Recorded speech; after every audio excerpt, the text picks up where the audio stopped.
Let's be honest, the X-Men are overrated, and these ancient mutants we're about to discuss are the rightful inheritors of Earth. I said it, and yeah, it's going to make a lot of X-Men fans angry. But before you start crafting that angry tweet, stick around, because today we're diving deep into the past, exploring the origins of mutant kind, and uncovering a threat that makes Magneto look like a schoolyard bully. We're talking about the ancient mutants, beings of immense power, with history stretching back millennia. These aren't your run-of-the-mill villains. These are immortal powerhouses who've shaped the course of history from the shadows, and they each, in their own way, possess the potential to utterly destroy the X-Men. So buckle up, true believers, as we count down the top 10 ancient mutants who could wipe the X-Men off the map, ranked from youngest to oldest. Let the controversy begin.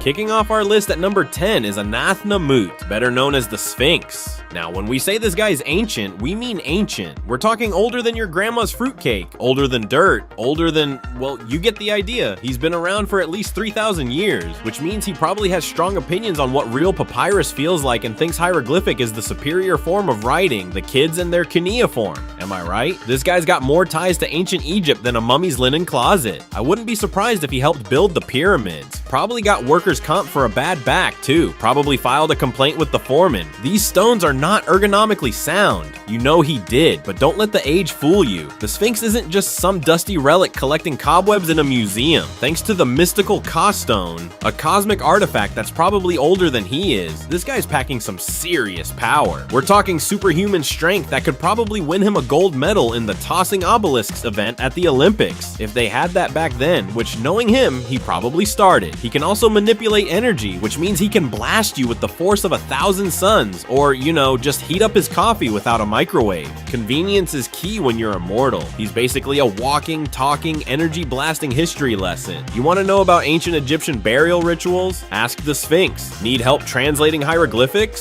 Sphinx is your guy. Want to know if aliens really built the pyramids? He'll probably just wink and say maybe, because he's seen some stuff, man, stuff you wouldn't believe. Now, the Sphinx has had his share of run-ins with the superhero crowd, most notably the Fantastic Four and Nova. These aren't exactly small-timers, which means the Sphinx can clearly hold his own in a super-powered brawl. He's like the grumpy old man of the Marvel Universe, yelling at those darn kids to get off his lawn, except his lawn is a 3,000-year-old temple, and he yells with the force of a supernova. Sure, he hasn't been a regular thorn in the X-Men side, but let's be honest, with his kind of power and lifespan, he's like that weird uncle at the family reunion who might accidentally set the house on fire while trying to show off his magic tricks. You just don't know what he's capable of, and that's what makes him dangerous. He's a total wild card, a living, breathing what-if scenario waiting to happen.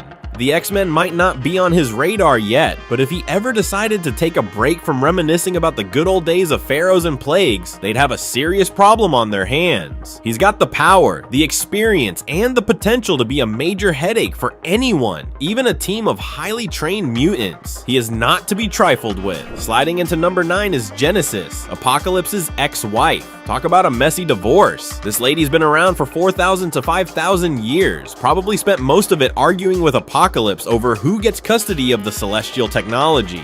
She rules the ancient mutant island of Araco, which is like the Bermuda Triangle, but with more angst and plant manipulation.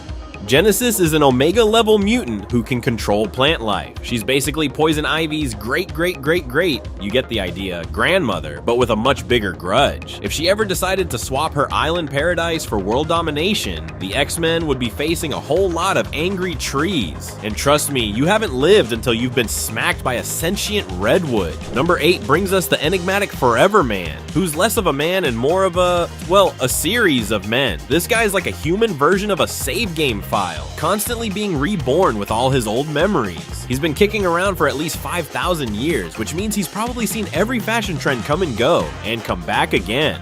Forever Man's not the strongest mutant, but he's got more knowledge and experience than Wikipedia and a library had a baby. He's like that one guy at the party who's seen it all, done it all, and has a story for everything. The X-Men would be wise not to underestimate him unless they want a lecture on the proper way to churn butter or the best places to avoid the plague.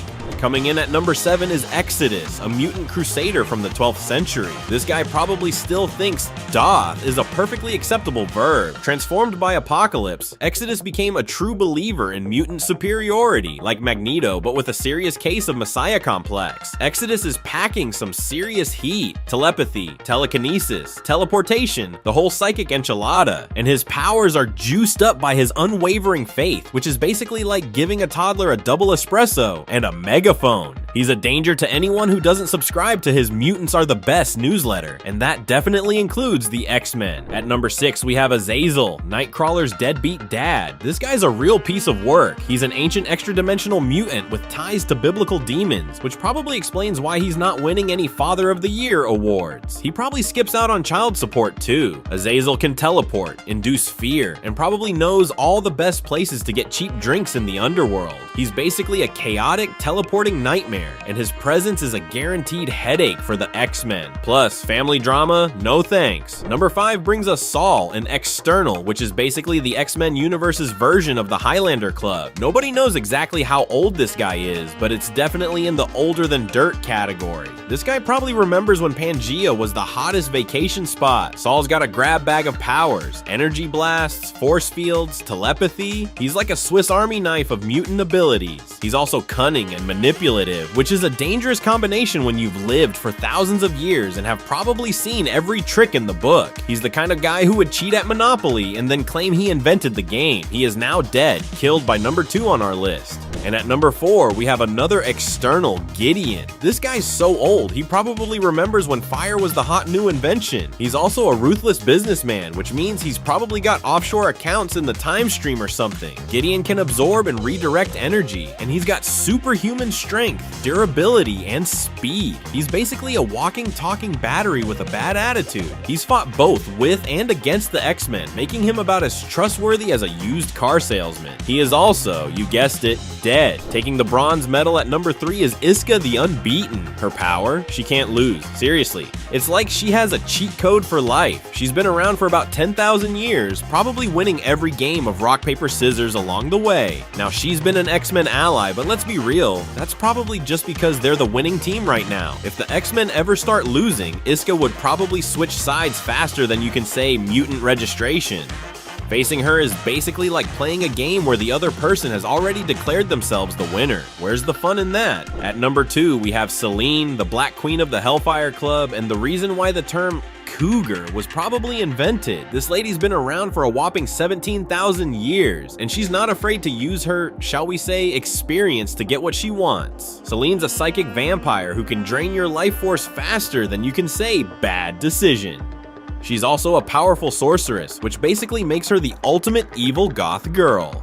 In the Necrosha storyline, she resurrected millions of dead mutants because apparently she was bored and needed a hobby. She's ruthless, cunning, and probably has a killer skincare routine. You don't live for 17,000 years without picking up a few beauty secrets, and she did kill numbers 4 and 5 on this very list. And finally, the big cheese, the head honcho, the ancient mutant who takes the number 1 spot, Apocalypse. This guy's so old, he probably remembers when the Dead Sea was just the slightly unwell sea. He's been around for 5,000, 6,000 years, give or take, and he spent most of that time trying to make survival of the fittest the official motto of Earth.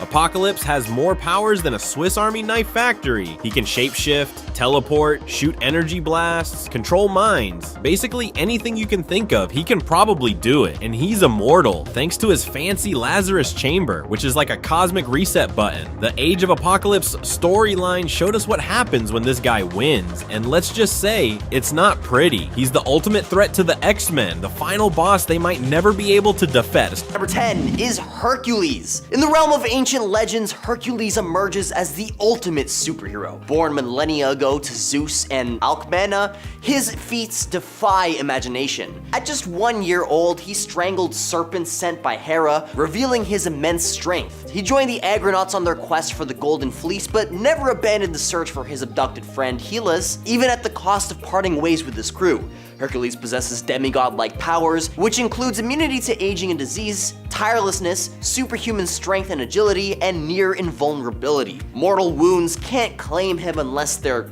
cataclysmic to say the least. Armed with a golden mace and other legendary weapons, he's a master of combat with the legendary reputation for romance and revelry. And with muscles like that, how could you not be a total womanizer? At number 9 is the Parliament of Trees. While the Swamp Thing is a newcomer in the vast DC universe, I mean relatively speaking, he derives his powers from an ancient primordial force known as the Green, or the Parliament of Trees. This force intricately weaves its tendrils through every blade of grass, every towering tree, and all plant life on our planet. But the true marvel lies in the Parliament of Trees, which is a council of former plant elementals whose existence predates humanity by hundreds of millions of years. These beings have witnessed the rise and fall of countless civilizations, outlasting even the mighty dinosaurs.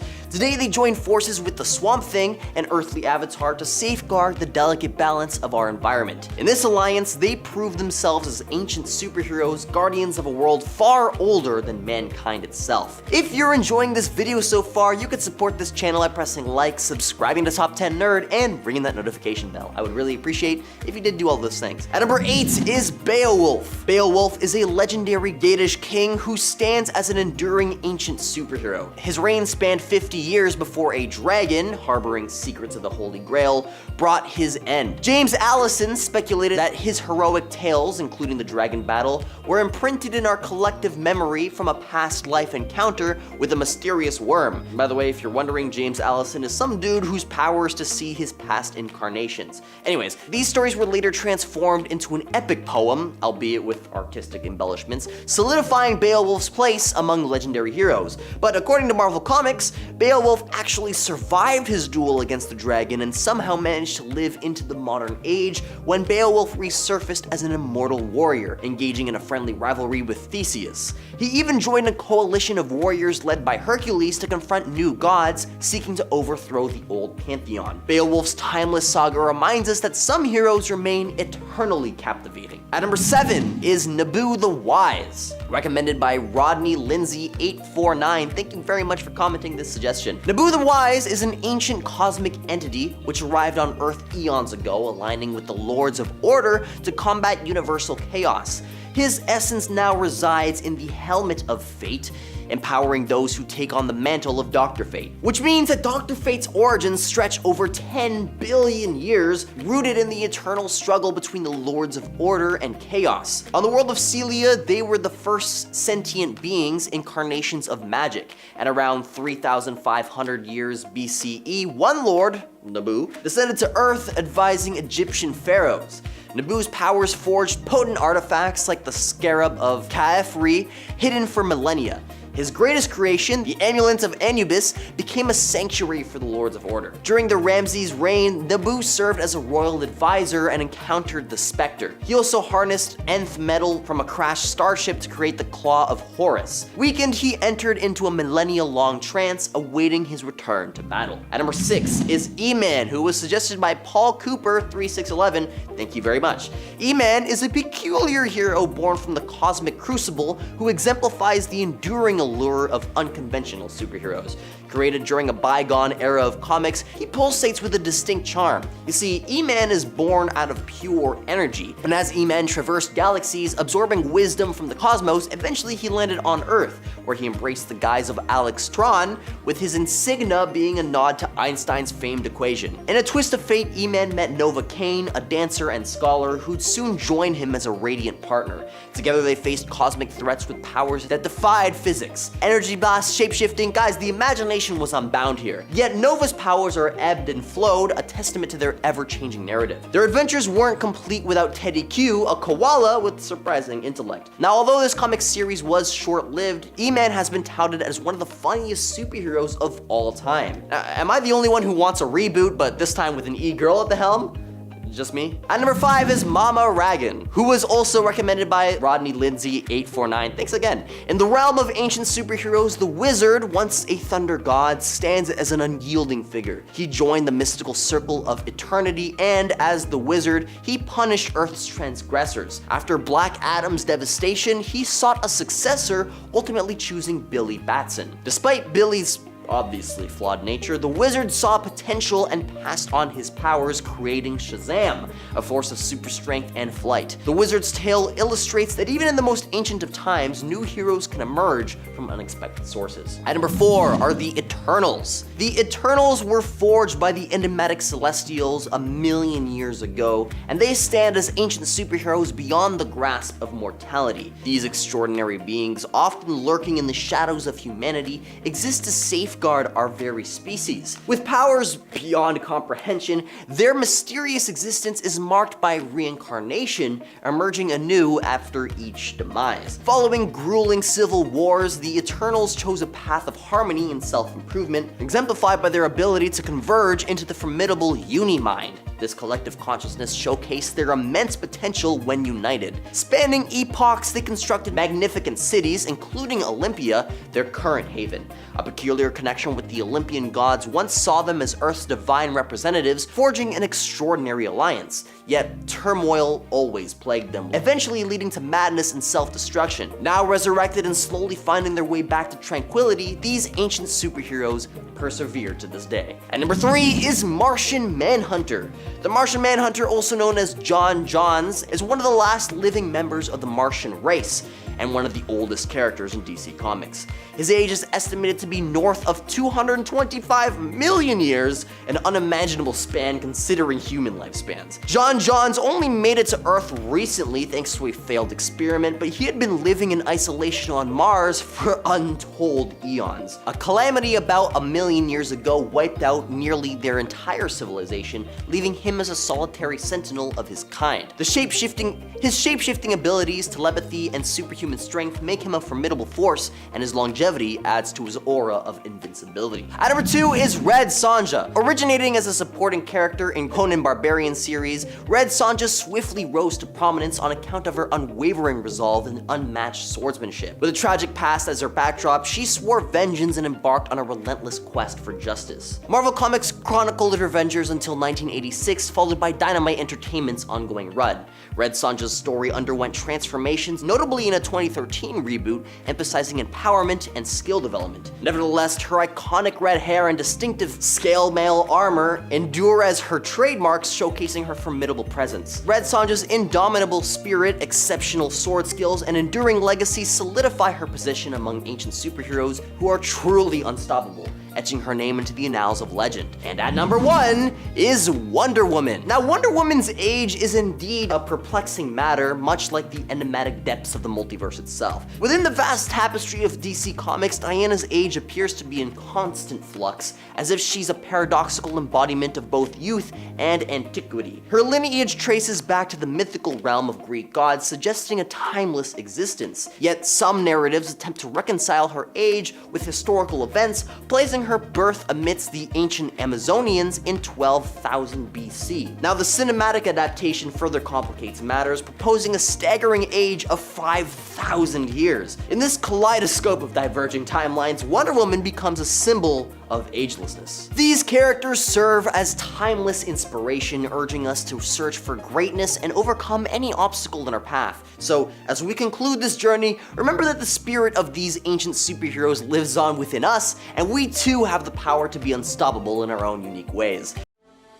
Some existed before existence itself, beings who witnessed the birth of creation and will be there for its end.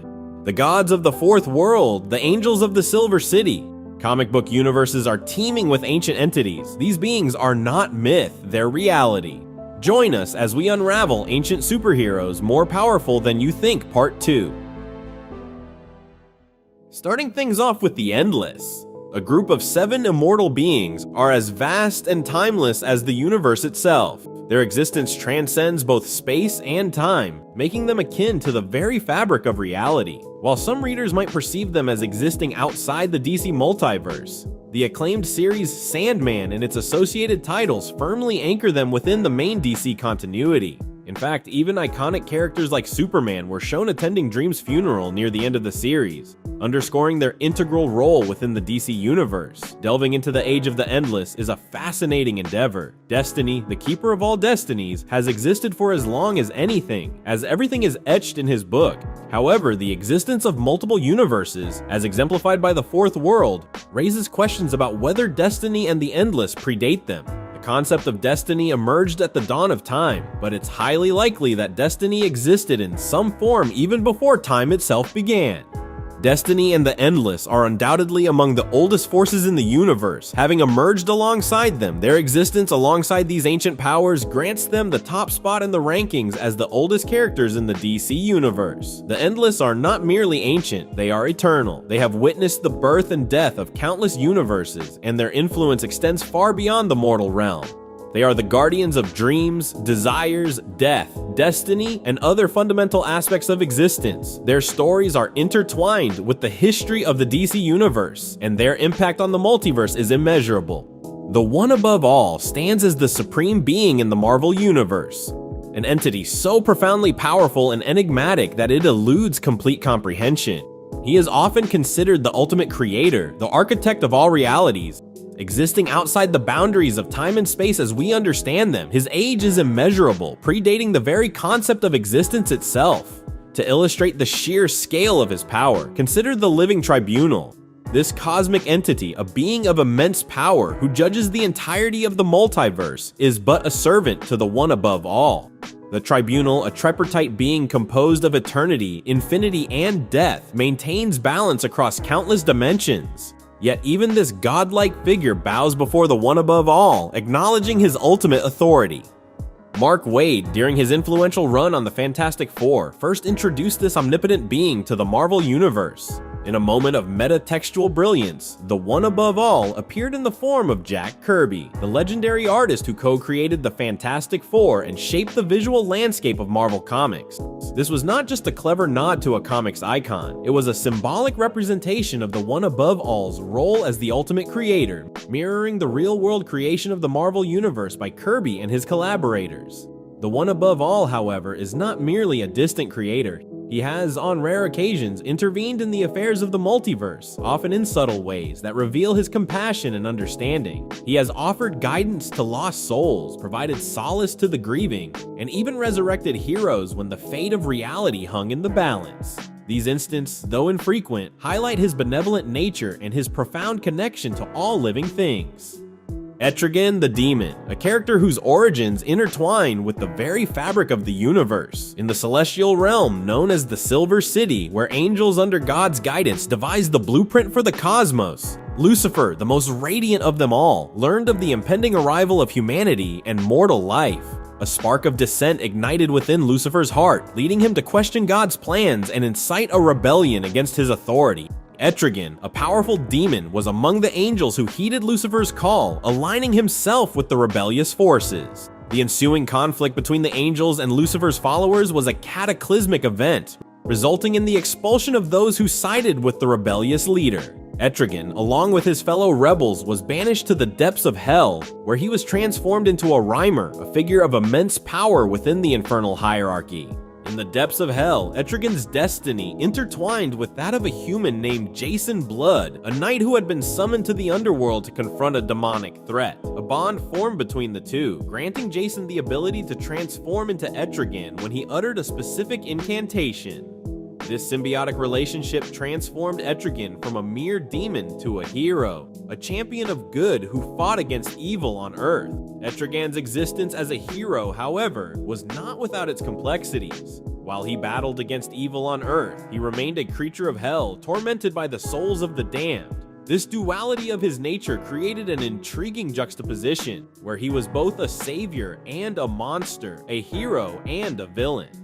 The Living Tribunal stands as a monumental figure in the vast cosmic hierarchy of Marvel Comics, a being of immense power and authority who oversees the delicate balance of the entire multiverse. Conceived by the creative triumvirate of Stan Lee, Marie Severin, and Herb Trimpe, the Living Tribunal predates much of the Marvel Universe, his existence intertwined with the very fabric of reality. Functioning as a cosmic judge and arbiter, the Living Tribunal's role is akin to that of the Watchers, but on an infinitely grander scale. While the Watchers observe and record events within a single universe, the Living Tribunal's jurisdiction extends across all realities, ensuring that no single universe gains dominance over others and that the cosmic balance is maintained.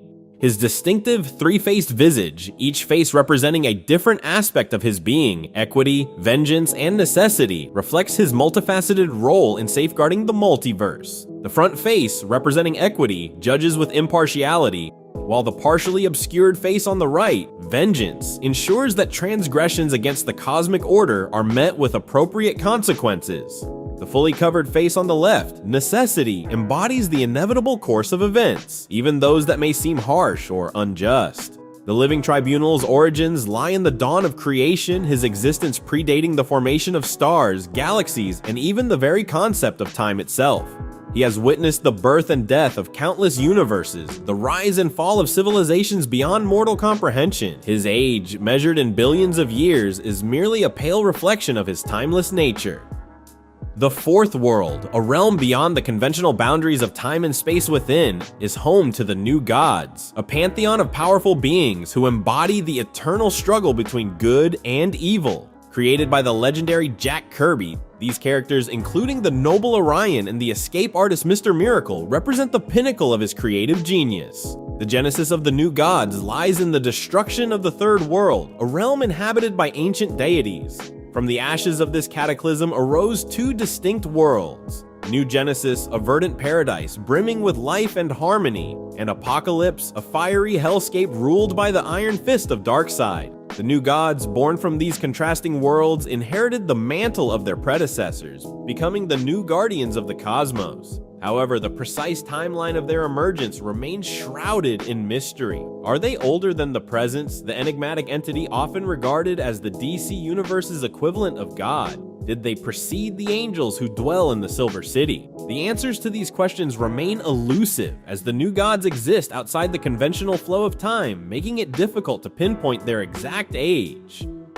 And in the final spot we have the Spectre. A figure of awe-inspiring power and divine wrath, stands as the embodiment of God's vengeance in the DC universe. While most familiar as the spectral force that bonded with Detective Jim Corrigan in the 1930s, the Spectre's origins stretch back to the dawn of creation, his existence intertwined with the celestial drama that unfolded in the Silver City. Before he was the Spectre, he was Astar, an angel residing in the luminescent realm where angels crafted the cosmos under the guidance of the Presence. When Lucifer, the morning star, ignited a rebellion against the divine order, Astar was among those who succumbed to the allure of defiance. Cast out of heaven alongside the fallen angels, Astar's fate took a dramatic turn when the rogue angel Eclipso incurred the wrath of the Presence. It was then that Astar was transformed into the Spectre, the embodiment of divine vengeance. Tasked with delivering punishment upon the wicked, angels, as beings of divine creation, predate much of existence. While not the oldest beings in the cosmos, they stand among the most ancient, their origins lost in the mists of time.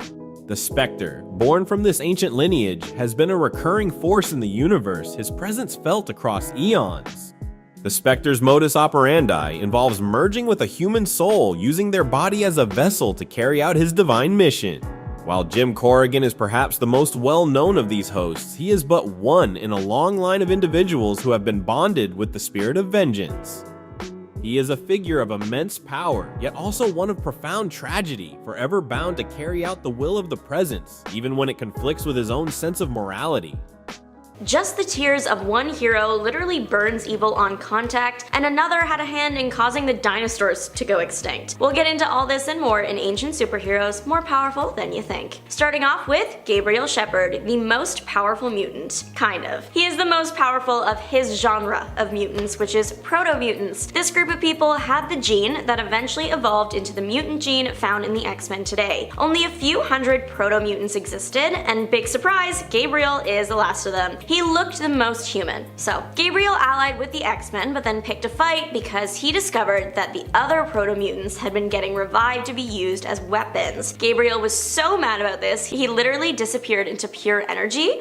Goals, I guess? He returned later to help the X-Men take down Lady Deathstrike. Gabriel might as well be an Omega level mutant. He has lived a very long time and he will live forever. He is strong, he can generate electricity, fly, hear everything, including your thoughts. His telepathic abilities can reach over vast distances, but if you wanted to Uno reverse and use telepathy on him, no such luck. He can throw up some pretty solid mental shields. Goodness knows he's had the time to practice. If you annoy him enough, he might just turn you into a tree using his transmutation abilities, but he's a good guy, so you're probably safe. And finally, he can also stop time, but that's only been shown for a radius of about 500 meters as of right now. Nobody's perfect. Up next is Vision, but not the one you might be thinking of. I'm talking about the original Arcus Destroyer of Evil. This immortal hero debuted in Marvel Mystery Comics 13 and then disappeared for a long time. He was supposed to join the Avengers, but Stan Lee wanted the next member to be an android, so Avengers writer Roy Thomas created Vision. He named him the same thing and took inspiration from the OG's appearance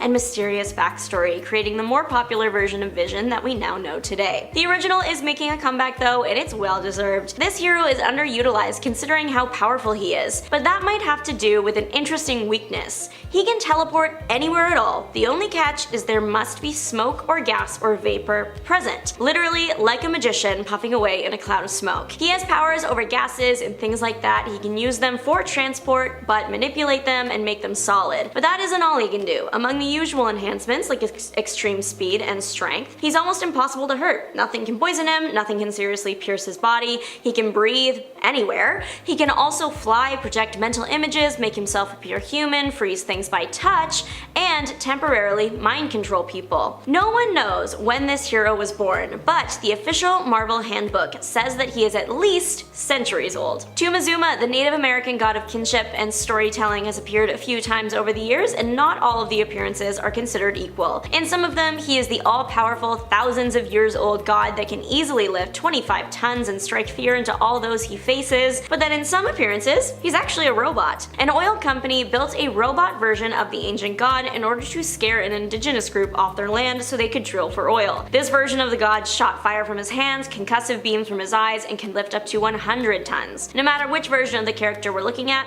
he's pretty powerful. Lacey Lorraine has survived living hundreds of years in the vacuum of space, and she has since retired to a simple life of working in a remote gas station in Montana. I mean, if I were left in space for a couple hundred years, I too wouldn't mind spending the next few centuries with my feet on solid ground with a steady line of work. Lacey was born in ancient Greece and discovered on the day of a major surgery that her body was indestructible. She crossed the universe to try and get that surgery of a device that might be able to do the trick.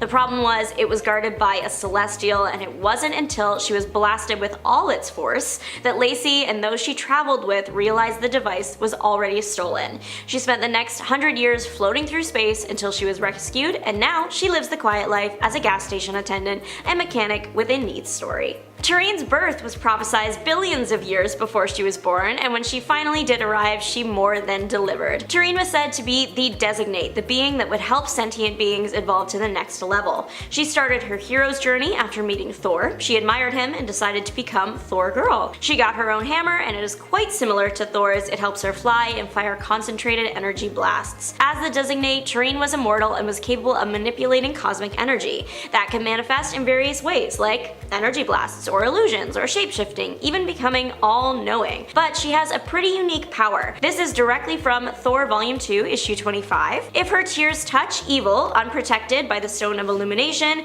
then it will literally burn it. In this case, the it was Thanos. She has been referred to as unstoppable, and Thor even once considered her powers to rival his father Odin's. For the rare few of you that are not familiar with the Silver Surfer's game, please consider this a quick introductory. This hero is considered one of the most powerful beings in the Marvel Universe, and there are a lot of powerful things out there. Also, dermatologists hate him. He's literally centuries old, but he doesn't look a day over 30. As a herald of Galactus, Silver Surfer was imbued with the power cosmic, aka the source of unlimited cosmic energy strategy. That comes with all the expected bells and whistles in regards to making sure he can physically do the job of being a herald to Galactus, but it helps him with the mental work too. Concepts and rules of the universe that would normally make the average human brain collapse in on itself are light work to Surfer. He can handle being aware of the entire universe. Silver Surfer does surf on his board, it would be weird if he didn't, but he doesn't require the board to fly as he can propel himself, or if he really wants to, he could just teleport. He's accessed the astral plane and destroyed souls, messed with the foundations of nature, gravity, weather, water, light,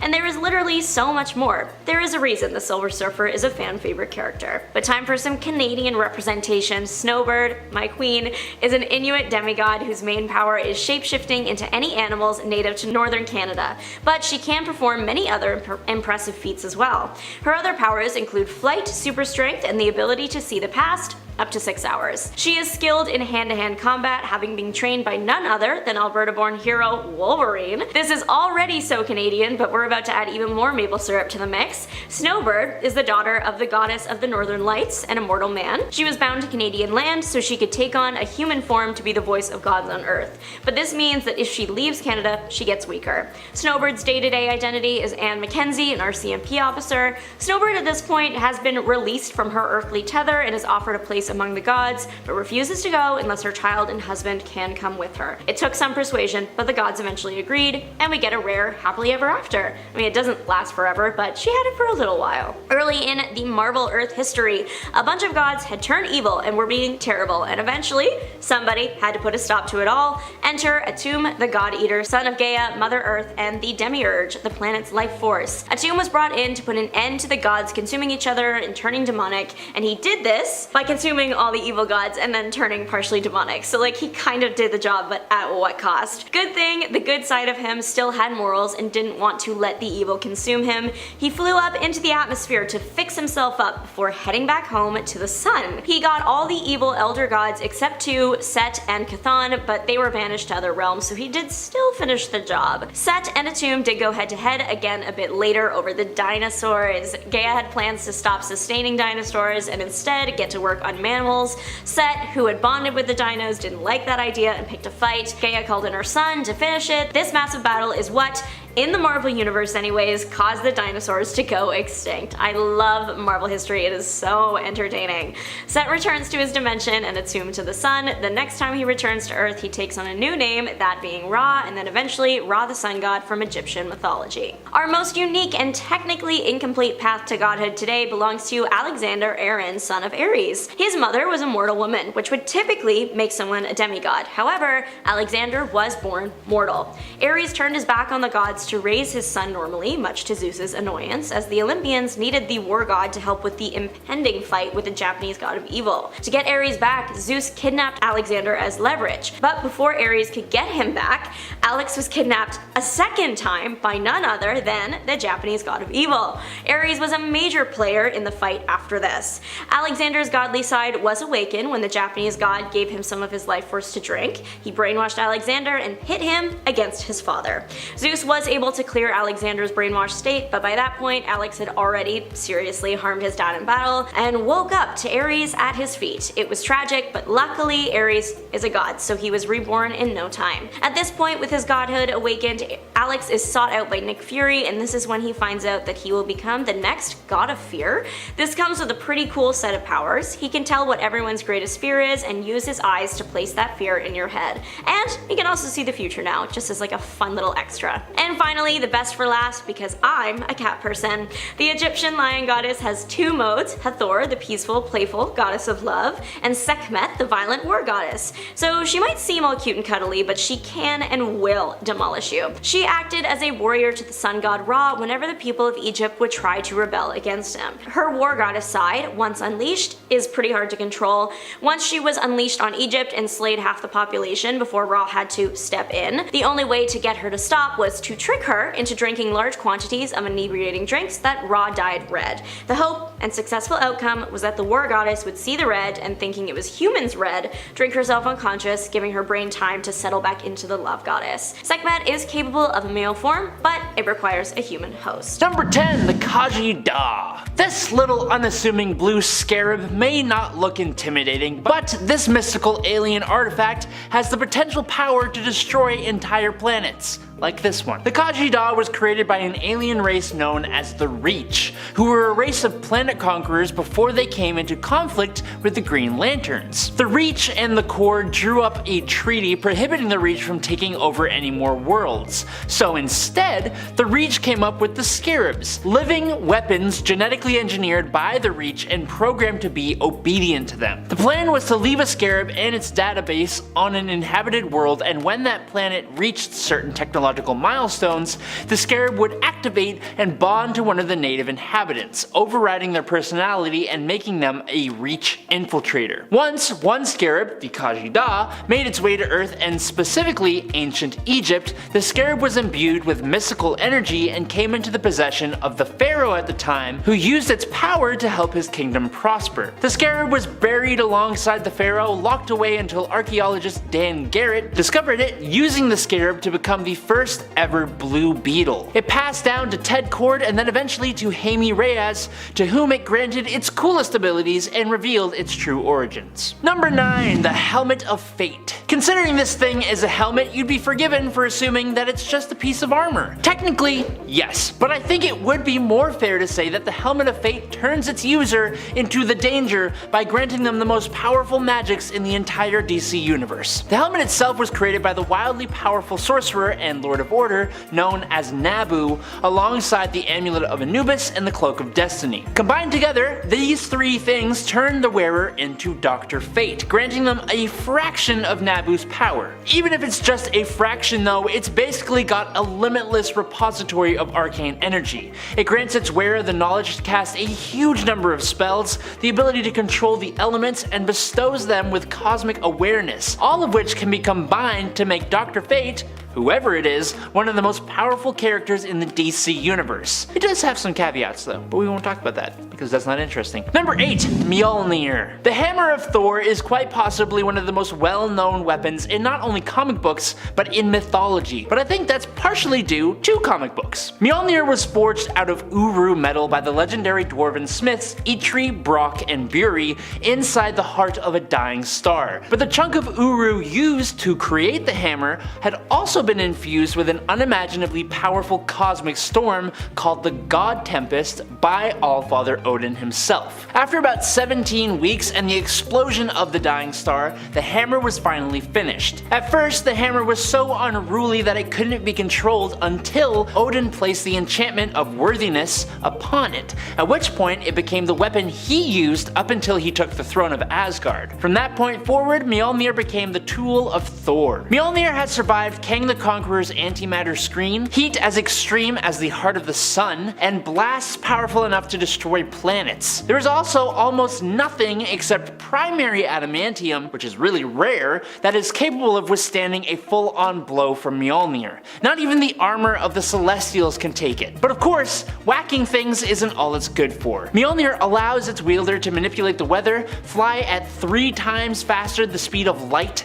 project and channel vast energies like the God Blast, create wormholes, manipulate matter, and so much more. I'm sure it would do an excellent job at hammering nails too, but we'll never know. Number 7. Exo Manowar. The armor from Exo Manowar is probably one of the most awesome suits of armor ever. The alien suit itself was actually worshipped like a god by an entire race of alien beings who could never find anyone worthy to wear it. Anyone who tried would simply just lose their life. But that's probably because the suit ain't ever interacted with a human. So when the suit interacted with a barbarian Visigoth known as Eric of Dacia in 402 AD, a successful pairing was finally found, and this suit proved itself to be one of the most powerful forces in the universe. It helped Eric not only to escape escape the capture of the aliens who captured him in the first place, but it even helped him to become a king. The armor is a near unstoppable offensive and defensive tool, able to traverse the universe. The suit and its wearer were instrumental in saving Earth from an alien scourge called the Torment, who seemed to have a thing for ending all life across the universe,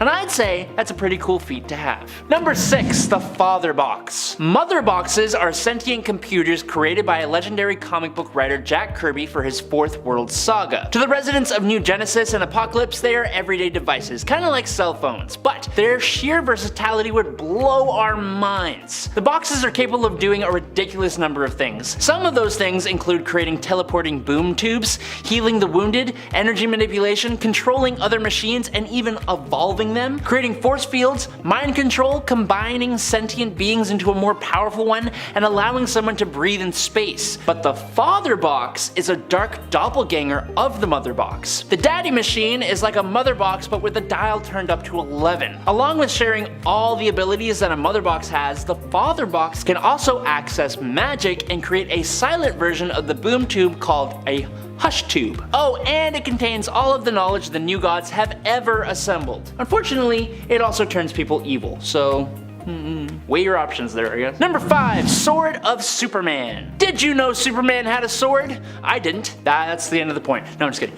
I think most fans of the Man of Steel are just used to the guy using his fists as his primary damage dealers. But for a very brief amount of time in Superman Annual number 10 from November 1984, a sword that is as old as the universe, forged by time and space itself, found its way to Superman when he had been defeated by King Cosmos. The sword itself had been traveling through space over billions of years, coming into contact with billions of beings, all of whom were unable to actually wield it. It wasn't until it finally reached its destination, Superman's outstretched hand, that the blade was finally used successfully. This ancient sword of both energy and matter gave Superman the power to defeat Cosmos, and it connected Superman to the energy of creation and granted him cosmic awareness as a test of his resolve. Superman passed this test by actually rejecting that power, and once he did that, the blade evaporated, leaving only the hilt, which Superman threw back into space to continue its journey. It was only there for about a minute, but tell me everything I just said wasn't cool as hell, and I'll call you a liar. Number 4. The All-Black Necro Sword. All-Black, initially born as the Necro Sword, was the first symbiote ever created by Null, the god of Marvel Comics symbiotes. The sword was made out of pure primordial darkness and softened with the divine power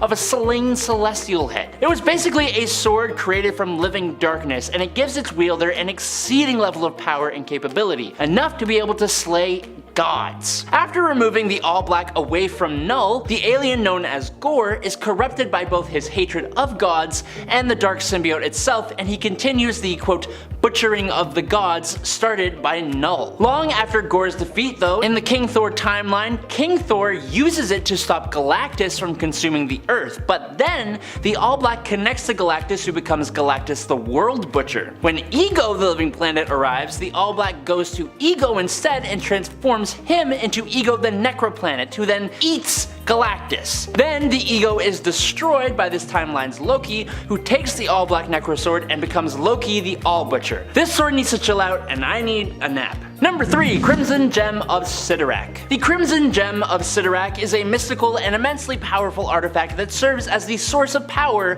for the unstoppable Juggernaut. Created by the deity Sidorak, the gem embodies an ancient mystical energy that grants its possessor an almost invincible level of physical power and durability, which is really only a fraction of the power of Sidorak himself. The gem's influence on its host is profound. It endows the Juggernaut with superhuman strength that is virtually unmatched, making him capable of shattering mountains and going toe-to-toe with some of Marvel's mightiest heroes like Thor and the Hulk. Furthermore, the gem grants him near invulnerability, rendering him impervious to most physical and energy-based attacks. The Juggernaut's momentum also becomes unstoppable once he starts moving, thanks to the mystical force that propels him forward. The Crimson Crimson Gem of Sidorak serves as a testament to the raw primal power of the ancient and mysterious gods hiding in the darkest corners of the Marvel multiverse. Number 2. The 10 Rings. The Mandarin's rings in Marvel Comics are a set of 10 powerful mystical artifacts that grant their wielder an array of incredible abilities, each corresponding to a specific finger. Created by an alien race known as the McLuhans, who Fin Fang Foom is a member of, these rings are among the most coveted and feared weapons in the Marvel universe. Each ring possesses a unique power, ranging from manipulating the atomic and molecular structures of matter, or projecting various beams of concussive force, to boosting up psionic powers and other crazy things like that. The 10 rings are named Remaker, Influence, Spin, Spectral, Nightbringer, Daemonic, Incandescence, Lightning, Zero, and the Liar. Each one of these little rings contains the soul of a long-past legendary cosmic warrior trapped in a phantasmal state, plus a quarantined AI for when the rings are separated from their wielders. Combined though, the Mandarin's rings make him a nearly unstoppable force, enabling him to manipulate energy, control elements, and reshape reality itself. The Mandarin's intelligence and strategic thinking amplify the ring's powers, allowing him to devise intricate plans and wield the potential with precision. And finally, in at number 1, the Lazarus Pit. The Lazarus Pit is a supernatural phenomenon of restorative pools capable of instantly healing injuries, resurrecting the dead, and even granting immortality to those who bathe in it. Which sounds pretty great, but as with most things, there is a downside. You may come up fresh, young, and fit, but you also gain a touch of insanity. Those who use the Lazarus Pit temporarily endure a quote Lazarus fever, causing them to break out into an uncontrollable rage, and over enough time, the pit can even corrupt a person's very soul. So yeah, some good and some definite bad. The first Lazarus Pit was accidentally discovered by Ra's al Ghul while searching for a cure for a quickly passing prince. Although the Lazarus Pit saved the prince's life, it also drove him mad and caused him to take the life of Ra's al Ghul's wife, Sora. This incident led to a series of cruel circumstances for Ra's al Ghul, eventually turning him into the feared Demon's Head. After that, for several centuries, the Lazarus Pits were used by Ra's to prolong his life. The substance that fills each pit is a chemical blend of unknown composition, seemingly originating from somewhere within the Earth's crust. For an unknown reason though, it bubbles to the surface only at certain key points around the globe, typically at the junction of ley lines. Whatever that means. Number 10. Anti-Monitor. Anti-Monitor is a supremely powerful villain who threatened the very existence of the multiverse during the events of Crisis on Infinite Earths. He controls the antimatter universe, and his very existence is deeply tied to the destruction of all things. So much so that even after the Anti-Monitor was defeated, Necron ended up trapping the Anti-Monitor's body. It was later revealed in Blackest Night that Necron had basically been using Anti-Monitor's corpse as a source of power for the Black Central Power Battery. So yeah, even in death he's scary. And friends, before we move on to our next spot on this list, if you love what we do here at Top 10 Nerd, please be sure to show us that you love us by clicking that like button and coming back. Come on back. Number 9. Rotath of Lemuria. Rotath of Lemuria is a prominent figure in the stories from the Hyborian Age. Rotath made his debut in Conan the Barbarian issue number 37, which was published in the 70s during the peak, I would say, of the sword and sorcery genre. The king of Lemuria was scared of Rotath's power, understandably so, as many magic users back in those days of these comics tended to be pretty evil, which Rotath also was. So he hired Kull to defeat and kill him. However, as he was dying, Rotath cursed both the king and Kull and cast a spell so that he could return. He didn't just return too, he came back with a gold body. Number 8. Grail. Grail was born on the same day as Wonder Woman, who is believed to be a few millennia old based on Amazon history, and considering when the Amazons left man's world and how long after that Diana was brought into their world as Hippolyta's daughter. Though that still means that she's likely considerably younger than her father, who is also super old. Grail, the daughter of Amazon assassin Myrna and Darkseid, is the offspring of one of the most feared villains of the DC universe. That's right, we're talking about Darkseid. Darkseid is known for being a powerful adversary to all major superheroes, I'd say, but especially the Justice League. He's a master strategist, he's incredibly strong and durable, and additionally he of course has his Omega mega beams that he can use to destroy his enemies, or I guess displace them through time. Number 7. Skrulls. The Skrulls have been a part of the comic book universe for a long time, and while some of them have become heroes in recent years, they were initially introduced as villains. In the second issue of Fantastic Four, they were portrayed as an alien race with designs for world domination, hoping to conquer Earth by infiltrating it and basically posing as the Fantastic Four, committing evil deeds. Their goal was to discredit the Fantastic Four and have the FF's own national government and military capture and eliminate them. See, because then Earth would have no protectors and they'd be able to take it for themselves. Look, this was early days of comics, so everyone else wasn't really like as prominent yet. However, the FF managed to capture the Skrull impersonators and posed as them instead, causing the Skrull leader to call off the invasion. They did a little switcheroo there. They were like, we see your plan and we will do it, but we will do it better. In the end, the Skrulls who posed as the FF were left behind and took the form of cows, living in apparent peace on the planet's surface, but isolated from their homeworld and of course their people. Although they didn't seem to mind, I think they were pretty happy as cows. As we saw alluded to in the MCU's Secret Invasion, Skrulls can actually live for hundreds of years, and in the comics their empire has existed for tens of millions of years. Despite them losing that battle though, the Skrulls would not give up on Earth and years later would almost claim it for themselves during the comic book Secret Invasion event, where they were led by the Skrull Queen, Varanki. Number 6. Darkseid. Darkseid is a powerful and formidable villain in the DC Comics universe, ruling over Apocalypse with an army of loyal soldiers known as the Parademons. Despite facing challenges and battles against numerous heroes and villains, Darkseid has managed to defeat many of them, including seemingly defeating the entirety of the Justice League on multiple occasions. What sets Darkseid apart from other villains is his sense of inevitability and unstoppable power. This is illustrated by the catchphrase "Darkseid is," which has become iconic in comic book history and was coined by Grant Morrison. The phrase "Darkseid is" basically means that Darkseid is inevitable and all-powerful. You don't have to finish the sentence because he just is. He is an evil constant who must and will always exist, a terrifying thought when you've experienced firsthand his brutal power and iron will. Darkseid's immense strength and ruthless army make him a terrifying and honestly unforgettable villain. Number 5. Raquel. Sure, Raquel might be in prison currently, or at least that's where she was put at the end of the Empire event last I checked, but that doesn't mean she is down and out for the count. Au contraire. Instead, it simply means that she's likely biding her time and she's eventually once more going to attempt to do something to manipulate her grandson further into unifying and dominating other worlds, as she orchestrated the fusion of the Kree and Skrull together with the Kree-Skrull alliance. And if I've missed anything here and she's doing something else or she was eliminated, trust me, I do not think she's eliminated. For years we thought she had perished along with the rest of her people when her world was destroyed by Galactus, and for years we were apparently wrong in this. What's to stop her from surprising us yet again, you know what I mean? Number 4. Mandrak the Dark Monitor. Mandrak was once, or is, depending on what you believe, Dax Novu. And Dax Novu was once a part of the Monitor. Following the events of Crisis on Infinite Earths, the injuries the Monitor had suffered caused it to basically splinter apart somewhat, dividing its body and creating other smaller monitors. Dax Novu was one of these monitors. He eventually realized that the monitors were parasitic beings who were feeding on the energies of the multiverse, slowly consuming and destroying it. He informed the other monitors but was basically shunned for attempting to share his realization, and this is pretty much what turned him, well, dark. Dax then became corrupted, turning into a dark monitor known as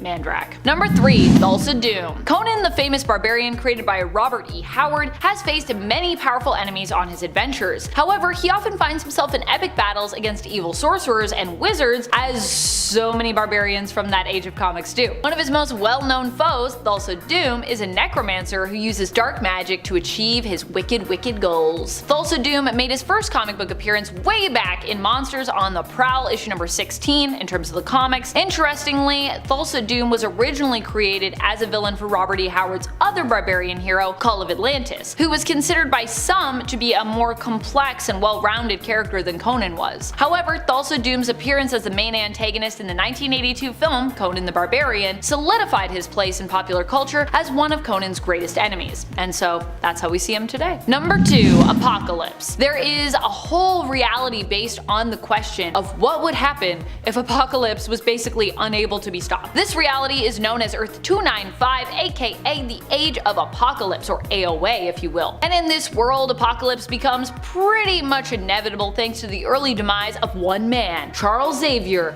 Professor X. The reality of Age of Apocalypse just goes to show you what a force Apocalypse is, and if an alternate reality where Apocalypse literally rules the world is somehow not enough to convince you of how unstoppable this villain can be, you can also turn to the more recent X-Men event 10 of Swords, which happened a few years ago, aka the Otherworld Tournament. During this fight, Apocalypse faced his wife, who was possessed by Annihilation, and even against the seemingly unbeatable foe that was Annihilation, who can pretty much never lose, Apocalypse managed to win, saving his wife and freeing her from the influence of the Golden Helm, while also saving basically all of Krakoa, mutant kind, and Otherworld. Yeah, so this wasn't his most villainous moment, but normally Apocalypse is a villain, and this just serves as another example to show you how he basically can't be stopped. Number 1. Great Darkness. The Great Darkness is in essence one of the oldest evils in the DC multiverse. In the beginning, it was said there was only darkness, however a small light was also created and eventually it grew. When the creator said, "Let there be light," the darkness was forced to shy away and retreat, but its screams of protest left a mark on the light, a flaw, which is believed to basically have become the DC multiverse. At one point, a cult attempted to reawaken the Great Darkness and use it as a weapon to destroy God